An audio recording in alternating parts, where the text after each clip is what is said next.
Yo, this Too Tough. This is this week's edition of Too Tough Tough Talk. This past Saturday, you had a few fights. You had the World Boxing Super Series Cruiserweight semifinals, where you had Glowacki facing Breedis. Breedis stops him, and I believe it was the third round.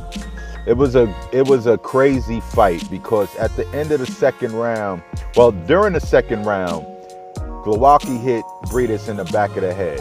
Breedis, in the retaliation, elbowed Glowacki. Glowacki fell to the floor to kind of pause the action, it seems like.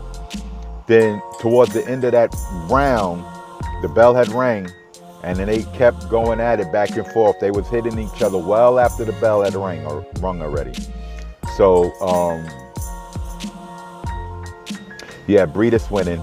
Then in the other fight, you had Dorticus knocking out Tabiti in the 10th round, I believe it was. Yeah, in the 10th round. Tabiti looking decent in the beginning, but then he couldn't hang on and he got stopped at the end.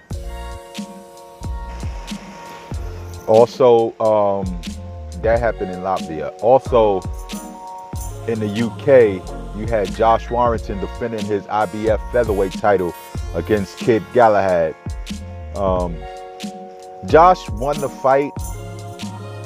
It's no controversy in my opinion that he won the fight. However, Kid showed,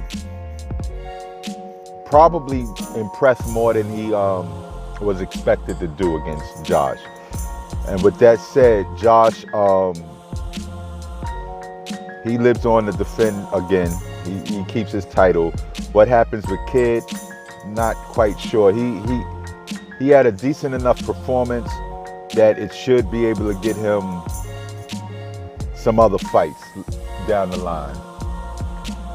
Anyway, so that's Josh and Kid. Then in the US, in Vegas, you had Jesse Hart defeat Sullivan Barrera by decision. Now, if anybody was to see this fight, it was a bit... Sullivan Barrera could still get another fight. He's not... I wouldn't consider him top 10 anymore in the light heavyweight division. He's probably on the borderline, like maybe 11 through 15, perhaps. He's definitely going to give some guys some rounds. And if you're not good, he's going to beat you. If you're not ready, he's going to definitely beat you. So we got that. But in the main event, you had Tyson Fury stopping Tom Schwartz. And I believe it was the second round.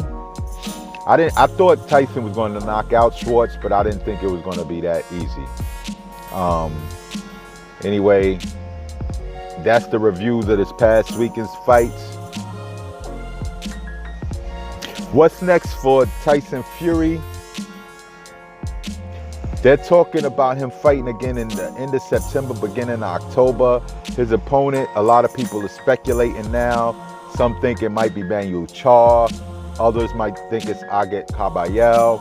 There's been rumors that it's recently that it might be Jarrell Miller when he comes back off of suspension. So, and then there's Pulev, who also is a possibility when he comes back off of suspension. So we'll see what's in store for Tyson Fury. They're expecting a Fury Wilder rematch early 2020. We'll see. Yo, this Friday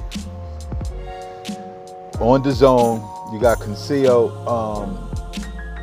trying to defend his title, his WBA World Super Featherweight title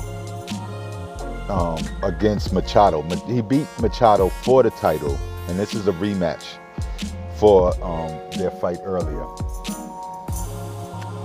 I'm going to go with Cancio being able to defeat Machado again. We'll see. Also on that card, you got Angel Acosta taking on Elwin Soto for his junior flyweight title. I'll give it to Angel for this one.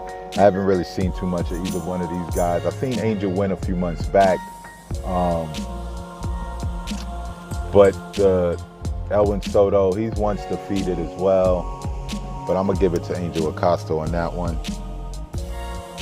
In the UK, on ESPN Plus, they're gonna be airing a fight between Stephen Ward and Liam Conroy.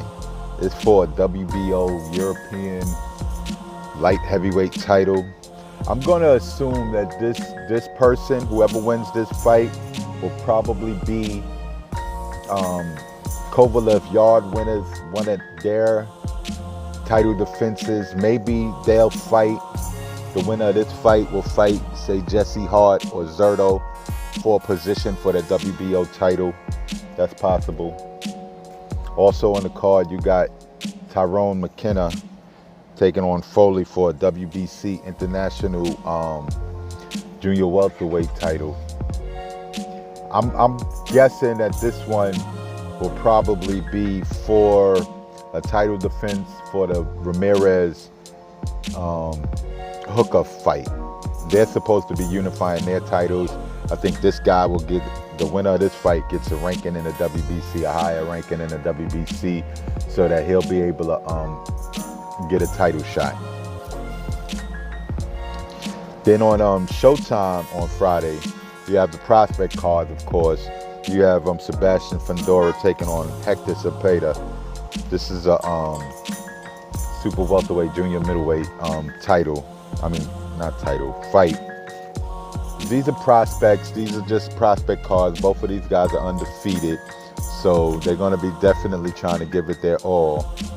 And then you have also on that card, Michael Rivera taking on Rene Gibran. These are lightweights. Also, again, these are prospects trying to become contenders. So that's what these guys will be fighting for, some rankings. All right. Then this Sunday, Tony Harrison got hurt, so Jermell Charlo cannot try to get his title back, but he will be fighting Jorge Cota in a fight. I'm expecting Charlo to win, probably by knockout. He's going to try to look good so that the buzz for Harrison Charlo rematch should be there. Maybe,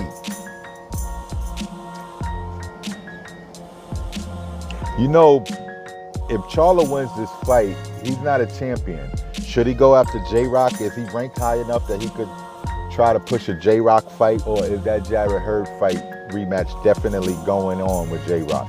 Anyway, it'll be interesting to see because guys have options.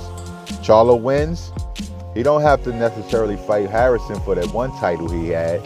He could go and try to fight J-Rock for those 2 titles, and then when he rematches Harrison, it'll be for 3 belts. That's a possibility, if he could beat J-Rock. Anyway, then also on the card, you got Rigondeaux taking on Julio Ceja. This is, I think, Rigondeaux's second fight under the PBC banner. So, I mean, I'm looking to see him get a title shot soon enough. All right, he should be getting a title shot soon enough. After this fight, if he looks impressive enough, it's going to be on Fox. So, enough eyes are going to be on him. And then you got Ludane Bartolome taking on Sayatano. This is a lightweight fight, I believe, a lightweight fight. It's not for a title or anything like that, but of course it's for positioning. And who's that lightweight under the PBC banner? Will they be able to try to fight him versus Easter? Is that a possibility? I'm at a loss for who's on the PBC banner at lightweight right now that they could fight. I know he's not the winner. Bartholomew, if he wins, he's not gonna fight his brother. So will he fight Easter? Because him and his brother and Easter fought to a draw. That might be a position for the WBA world title. I'm not sure, but that's what's happening on Sunday. Anyway, that's this week's show, Too Tough and I'm out. That's today's edition of Too Tough Talk. Follow me on Instagram, Facebook, and Twitter at Too Tough Tough Talk.